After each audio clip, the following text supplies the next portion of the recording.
ಜೀವನದ ಸಂಘರ್ಷದಲ್ಲಿ, ಜೀವನದ ಯುದ್ಧದಲ್ಲಿ ಮನುಷ್ಯನಿಗೆ ಮಾರ್ಗದರ್ಶನ ಬೇಕಾಗತ್ತೆ.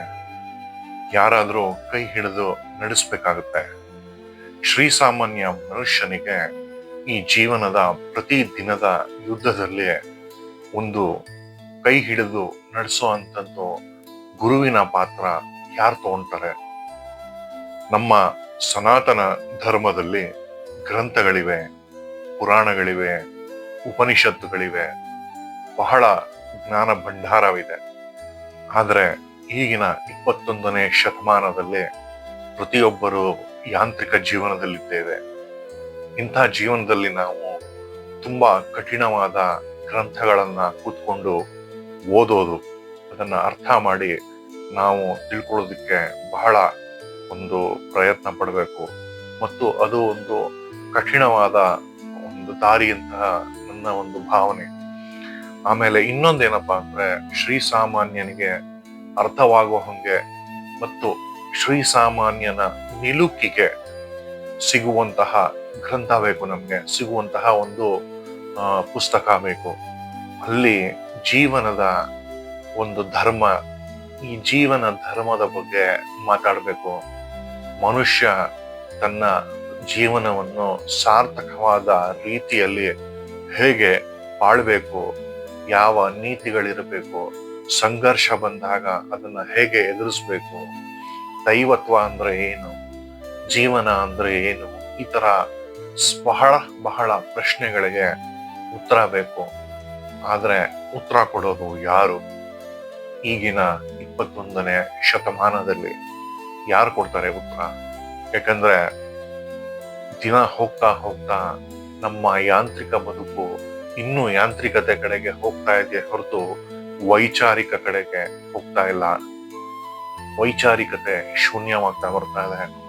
ಇಂತಹ ಸಂದಿಗ್ಧ ಪರಿಸ್ಥಿತಿಯಲ್ಲಿ ಏನ್ ಮಾಡ್ಬೇಕು ನಾವು?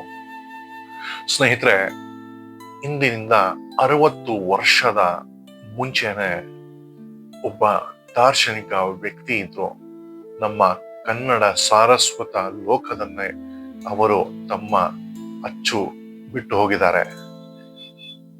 ಒಬ್ಬ ಶ್ರೀ ಸಾಮಾನ್ಯನಿಗೆ ಅರ್ಥವಾಗೋ ಹಂಗೆ ಸರಳವಾಗಿ ಸರಳ ಪದ್ಯಗಳನ್ನು ಬರೆದು ಈ ಜೀವನದ ಧರ್ಮವನ್ನು, ಈ ಜೀವನದ ಸಂಘರ್ಷವನ್ನು ಬಹಳ ಸರಳವಾಗಿ ಬರೆದಿದ್ದಾರೆ.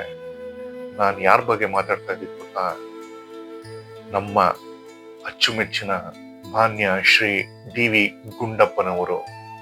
ಅವರು ಸುಮಾರು 60 ವರ್ಷಗಳ ಹಿಂದೆ ಮಂಕುತಿಮ್ಮನ ಕಗ್ಗ ಅಂತ ಒಂದು ಪುಸ್ತಕ ಬರೀತಾರೆ. ಅದರಲ್ಲಿ ಸರಿಸುಮಾರು 945 ಪದ್ಯಗಳಿವೆ. ಸಣ್ಣ ಸಣ್ಣ ಪದ್ಯಗಳು, ಆದರೆ ಜೀವನದ ಬಹು ದೊಡ್ಡ ದೊಡ್ಡ ಸಮಸ್ಯೆಗಳಿಗೆ ಉತ್ತರ ಕೊಡುವಂತಹ ಪದ್ಯಗಳು ಅವು. ಬನ್ನಿ ಸ್ನೇಹಿತರೆ, ನಾವು ಅದನ್ನ ತಿಳ್ಕೊಳ್ಳೋಣ. ಯಾಕಂದ್ರೆ ಡಿ.ವಿ. ಗುಂಡಪ್ಪನವರು 60 ವರ್ಷಗಳ ಹಿಂದೆ ಏನ್ ಬರೆದಿದ್ದಾರೆ ಅದು ಇವತ್ತಿಗೂ ಪ್ರಸ್ತುತ.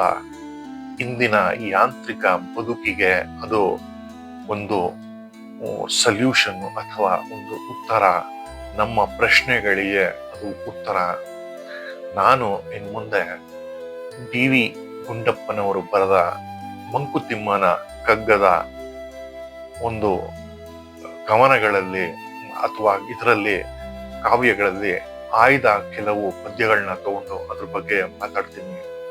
ಅದ್ರ ಬಗ್ಗೆ ವಿಸ್ತಾರವಾದ ವಿಡಿಯೋ ಮಾಡ್ತೀನಿ, ಮತ್ತೆ ಶಾರ್ಟ್ಸ್ ಮಾಡ್ತೀನಿ. ದಯವಿಟ್ಟು ನಮ್ಮ ಚಾನೆಲ್ಗೆ ಸಬ್ಸ್ಕ್ರೈಬ್ ಆಗಿ ಮತ್ತು ಇದನ್ನ ನೋಡಿ.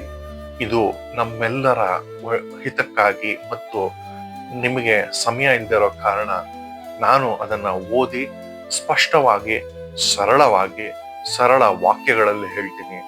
ಆದ್ರಿಂದ ನಿಮ್ಗೆ ಈ ಒಂದು ಆಧ್ಯಾತ್ಮಿಕ ಗ್ರಂಥ ತಿಳ್ಕೋಬೇಕು ಅಂದ್ರೆ ದಯವಿಟ್ಟು ನಮ್ಮ ಚಾನೆಲ್ ನೋಡಿ.